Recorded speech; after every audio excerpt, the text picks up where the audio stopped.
दोस्तों, आइए स्कंद पुराण की एक बहुत ही प्रेरक कथा सुनते हैं।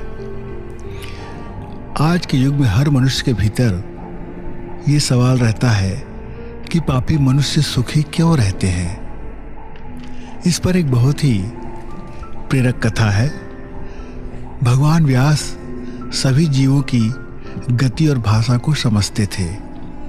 एक बार वे कहीं जा रहे थे, तब रास्ते में उन्होंने एक कीड़े को बड़ी तेजी से भागते हुए देखा।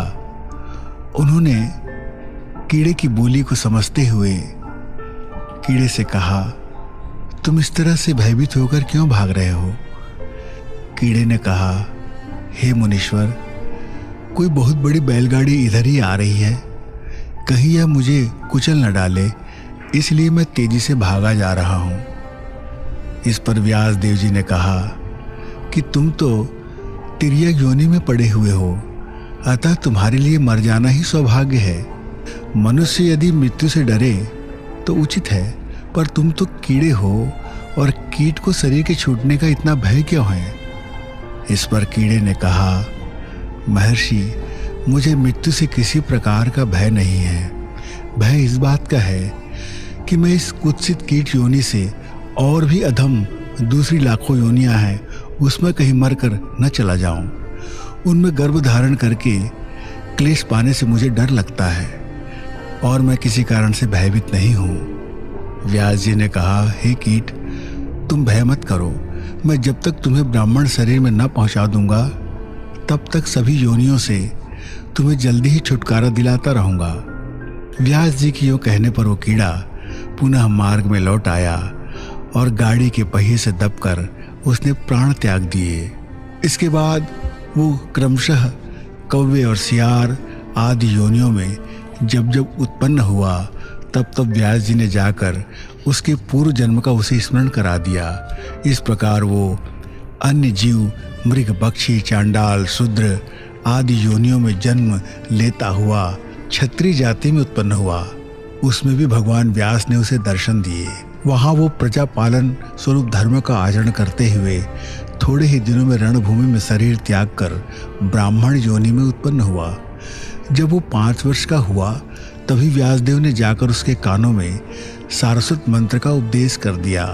उसके प्रभाव से बिना पढ़े ही उसे संपूर्ण वेद, शास्त्र और धर्म का स्मरण हो आया।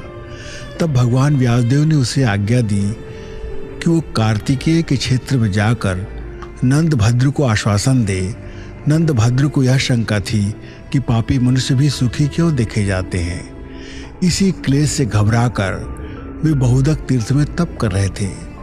नंदभद्र की तपस्या को देखकर उनके शंका समाधान को करते हुए सिद्ध सारस्वत बालक ने कहा कि जिन्होंने पूर्व जन्म में तामस भाव से दान किया है, उन्होंने इस जन्म में उसी दान का फल प्राप्त किया है। परंतु तामस भाव से जो धर्म किया जाता है, उसके फल स्वरूप लोगों का धर्म में अनुराग नहीं होता, इसलिए वे ही पापी सुखी देखे जाते हैं। ऐसे मनुष्य पुण्य फल को भोग कर अपने तामसिक भाव के कारण नरक में ही जाते हैं, इसमें कोई संदेह नहीं है। इस विषय में मार्कंडेय जी की कही ये बातें हमेशा ध्यान में रखी जानी चाहिए। एक मनुष्य ऐसा है जिसके लिए इस लोक में तो सुख का भोग सुलभ है, परंतु परलोक में नहीं। दूसरा मनुष्य ऐसा है जिसके लिए परलोक में सुख का भोग सुलभ है, किंतु इस लोक में नहीं। तीसरा ऐसा है जो इस लोक और परलोक दोनों में ही सुख प्राप्त करता है, और चौथा ऐसा है जिसे न यहाँ सुख मिलता है और न परलोक में ही। जिसका पूर्व जन्म का किया हुआ पुण्य शेष है, उसे भोगते हुए परम सुख में भूला हुआ व्यक्ति नूतन पुण्य का उपार्जन नहीं करता। उस मंद बुद्धि और भाग्यहीन मानव को प्राप्त हुआ वो सुख केवल इसी लोक तक रहेगा। जिसका पूर्व जन्म का उपार्जित पुण्य तो नहीं है, किंतु वो तपस्या करके नूतन पुण्य का अर्जन कर रहा है, उस बुद्धिमान को परलोक में अवश्य ही विशाल सुख का भोग उपस्थित होगा, इसमें जरा भी संदेह नहीं। जिसका पहले का किया हुआ पुण्य वर्तमान में सुखद हो रहा है और जो तप द्वारा नूतन पुण्य का उपार्जन कर रहा है, ऐसा बुद्धिमान तो कोई ही होता है जिसे इहलोक और परलोक दोनों में सुख मिलता है। जिसका पहले का भी पुण्य नहीं है और जो यहाँ भी पुण्य का अर्जन नहीं करता, ऐसे मनुष्य को ना इस लोक में सुख मिलता है और न परलोक में। ऐसे नराधम को धिक्कार है। इस प्रकार नंदभद्र की शंका का समाधान कर बालक सारस्वत ने उन्हें अपना वृत्तांत भी बताया। उन्होंने बताया कि कैसे एक कीड़े से जन्म लेते हुए उन्होंने अनेक योनियों की यात्रा की। तत्पश्चात वह 7 दिनों तक निराहार रहकर सूर्य मंत्र का जाप करता रहा और वहीं बहुदक तीर्थ में उसने उस शरीर को भी छोड़ दिया।